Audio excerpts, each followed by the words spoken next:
Back at you, Hannity. It's amazing that it seems like there are people out there who won't take yes for an answer when we have some promising therapies that look like, in a lot of people, they're working and having a really good effect. Not a panacea, maybe not the be-all and end-all, but a real help to get people out of hospital sooner. And it's just like, people, oh, no, we can't do that until you have like a triple-blind, controlled, randomized study. It's just amazing. Clinical study. Yeah.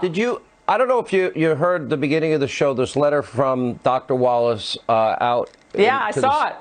You know, and I got to tell you something, It was Laura. fabulous. The risks are zilch. But now you have an option. You can listen to Dr. Mika Brzezinski, Dr. Humpty Dumpty, Dr. Wolf Blitzer. Well, they're lying. They're saying it's dangerous. The guy that is the preeminent doctor on this one drug says no risk, nil. His words, nil.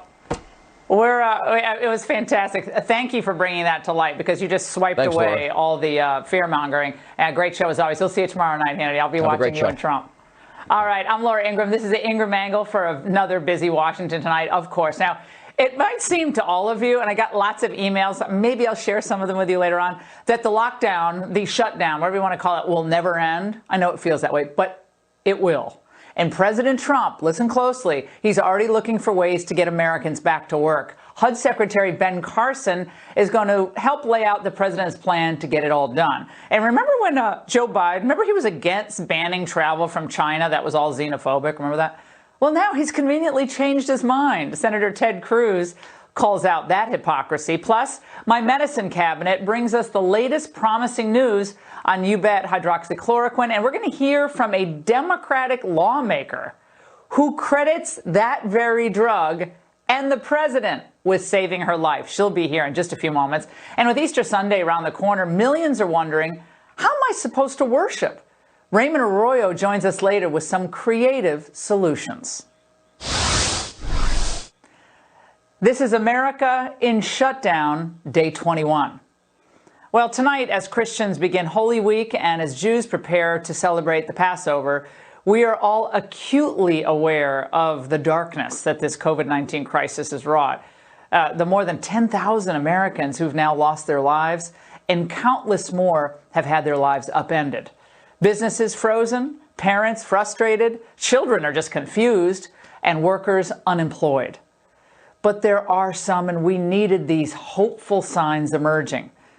Now, while New York is still suffering greatly with its more than 4,700 COVID deaths, the daily numbers are actually stabilizing, and there are other positive signs. Total number of hospitalizations are down. The ICU admissions are down, and the daily intubations are down. Those are all good signs, and again would suggest a possible flattening of the curve. Earlier than some people thought, perhaps. We'll be watching. Well, the West Coast is far ahead of New York in the good news category. Things are looking up in the fight against COVID, both in Washington state and in California. Now, some states are just doing such a good job at budgeting and reallocating their own resources that they're able to share some of their medical equipment. Governor Jay Inslee, a Democrat, announced Sunday that Washington state will be returning more than 400 ventilators that it received from the Strategic National Stockpile, so they can then be transferred to other states. And on Saturday, Oregon's Governor Kate Brown, she announced that her state can afford to share 140 ventilators with New York. You look at most places where that, you can call it the bump, you can call it the hill, you can call it the mountain, you can call it whatever you want to do it. It's very flat. They have a couple of tough ones. New Jersey's been very tough and New York has been very tough. You look at so many of these states, how well they're doing. Well, that's good to hear. And like you, I'm wondering, when do we get our country back? Will we truly get back to normal in this country before there's an actual vaccine that's available to everybody? If back to normal means acting like there never was a coronavirus problem, I don't think that's going to happen until we do have a situation where you can completely protect the population. When we get back to normal, we will go back gradually to the point where we can function as a society. I mean, if you want to get to pre-coronavirus, you know, that might not ever happen.